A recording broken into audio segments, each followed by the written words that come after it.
fight over the weekend, the Tank Davis fight versus Barrios. It's a good fight.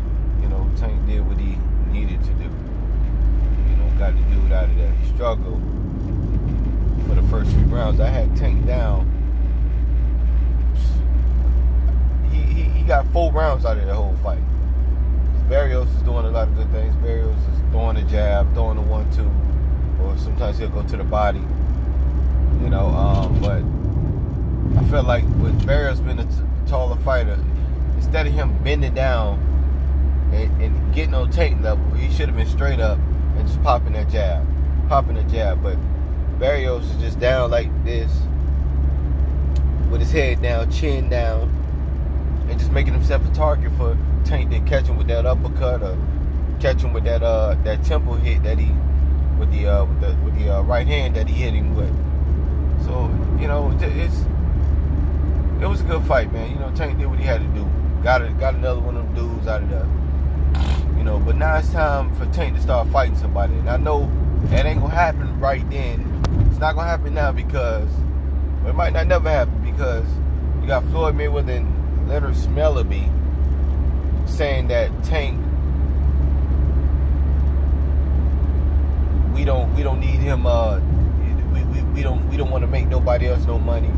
We want to have all the money in house, and we got a lot of PBC fighters that's at 140, so we can it's like, dude, man.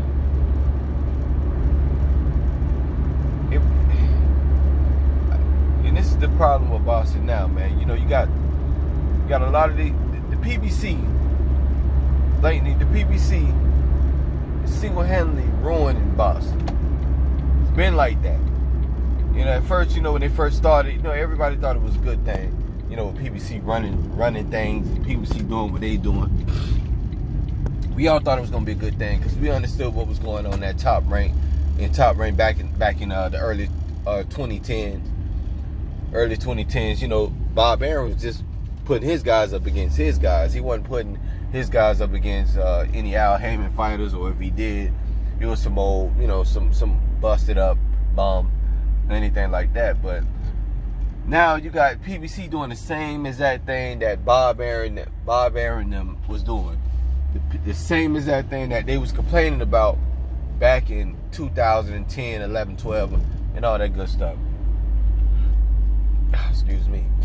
So, you know, Tank is a good talent.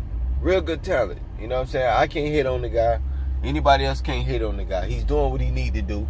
He's getting them dudes out of there. He's fighting lower opposition. So he's getting them out of there. He's doing exactly what he's supposed to do. But I feel like Mayweather and Leonard Smellerby is going to ruin his career, man.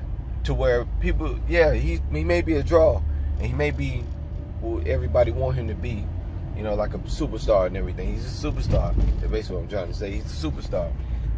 But you can only go so far with that, because then, you know, everybody gonna be looking at you like, okay, well, we know you knocking out these dudes, but we haven't seen you in there with no killers yet. So y'all just like me, we want to see him in there with the killers. Now, I seen a tweet that he wrote saying that he gonna move up to 130. Well, we leaving 135 and he's going up to 140. Maybe could have been before the fight. I think that was before the fight happened with Barrios. But he was saying that, you know, I'm leaving 135 and I'm going up to 140, and I want Josh Taylor. So that right there, that's a good sign. I like that. But the thing is his handlers gonna let him get that fight, which I know they won't. And who knows, he might have a chance of beating.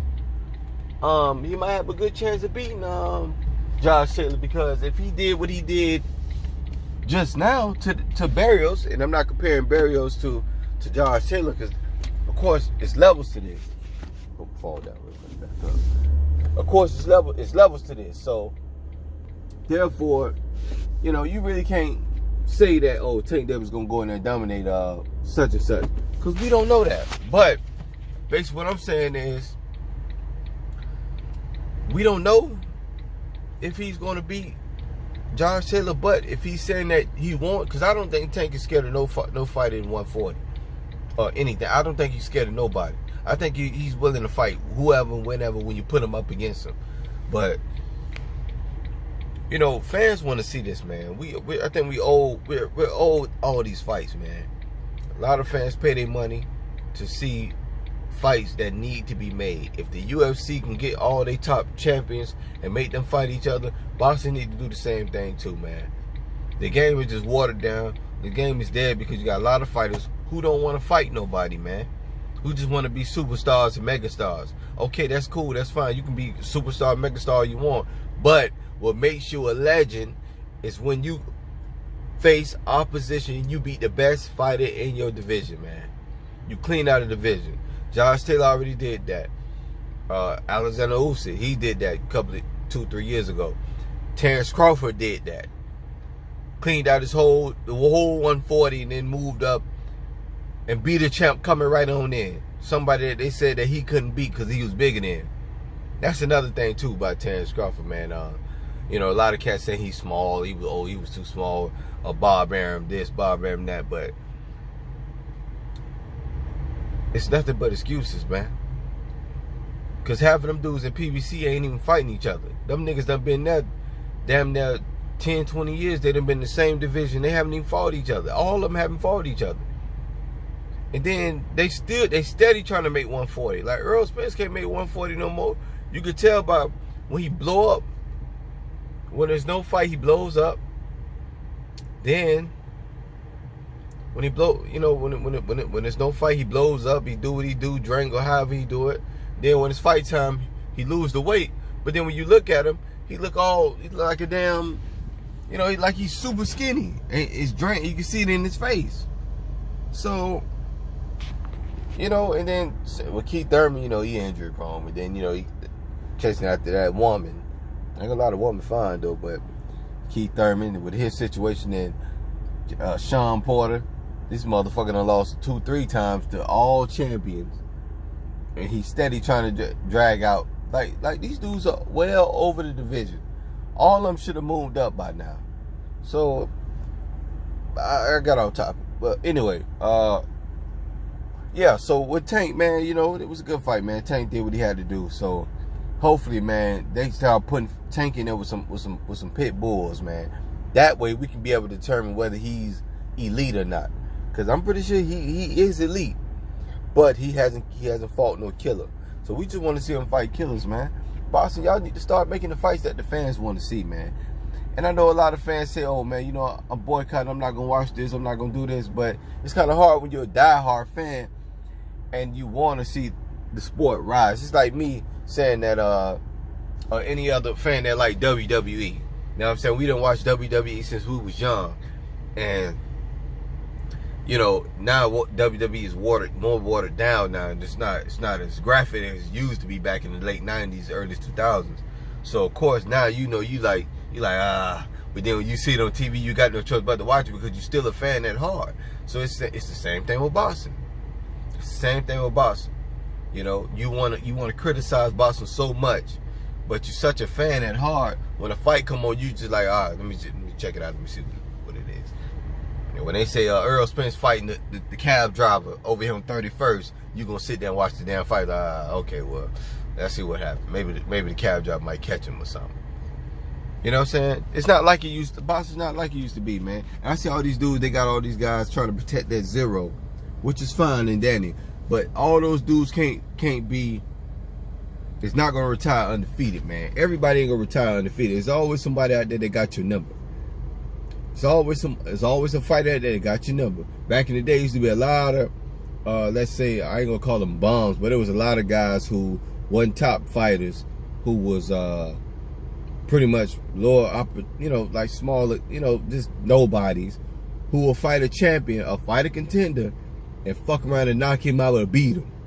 You know what I'm saying? We used to have those days back in the day. That's how it used to be back in the day. You know what I'm saying? You had a lot of cab drivers who was beating champions like it ain't nothing. The champion thought it was a little easy push because he probably ducked another champion or another contender in that weight class, and thought by him fighting this smaller guy That's oh yeah, I'm gonna run through him, and then he fuck around and get knocked out. You know what I'm saying? So it's not like that now because the fight game is different now. It's not. I don't think these fighters are elite like they was back in the day, like in early 2000s, 90s, 80s, 70s, or whatever. We don't have soldiers like that no more. We got average fighters who fight one style, either come forward. A lot of these fighters don't be on their feet no more. They all come forward. And, you know, it's just a one-trick pony type fighting thing. Everybody trying to fight like Floyd Mayweather, you know, trying to, you know, be counter punches, which is cool, you know, but the game is watered down now, man. So you know, me as a fan and me as a I ain't gonna say I'm a Boston fanatic, you know, brainiac, because I don't know everything, but I know what I know in the sport when I see it. You know what I'm saying? So, you know, we just want to see the fights, man. We want to see all the big fights. Of course, we got Wilder and them coming up, you know, later on. Not this month, we're still in June, but, you know, next month. So, you know, we'll see what that do. Him and Fury. You know what I mean? Then hopefully whoever win that fight can go fight Joshua, and we won't be waiting on that right then and there. We can get that fight, you know, out the way. Then Pacquiao and Earl, we can go get that fight. And then, well, we already know whoever win that fight, we know they not gonna go nowhere near Bud. We know that already. You know what I'm saying? Because Earl already talking about moving up to 154. You know what I'm saying? Earl already talking about moving up to 154. So if he do, I would like Bud just sit there and clean out that whole division then. Or if Bud want to move up to 154, which I believe he should have already done that. I would have never waited that long for them guys to fight me. If I see them dudes they want to fight me, I'd have beat Jeff Arms' ass, try to get another fight, beat whoever that is ass, you know, beat a couple of guys, then I'd have moved up. I wouldn't have waited this long, but, you know, Bud, you know, he's still in the contract with Bob, so we'll see what he do after Bob. But yeah, man, that's it, man. Everybody have a good day. And like I said, man, you know, let's try to force these fights to come firsthand, man. Let's try to get the best fights, man. Like I said, Tank did a great job, but we want to see him in there with some pit bulls. We want to see him in there with some killers, man. And I know he can beat him. Josh Taylor, I feel like he might catch Josh Taylor. The only thing about Josh Taylor, you know, Josh Taylor's on his toes, got that long jab. So that's probably the only thing Josh Taylor really got on Tank. Boxing and everything like that, moving, slick movement. But you seen Tank had a little style to him, you know, he was able to, you know, stop and do all that good stuff. So that shows me that he can be up there with the elite. So, like I said, man, it's your man D. There you go. It's your man D, man. Everybody have a blessed day. Like, comment, and subscribe to my channel. Peace.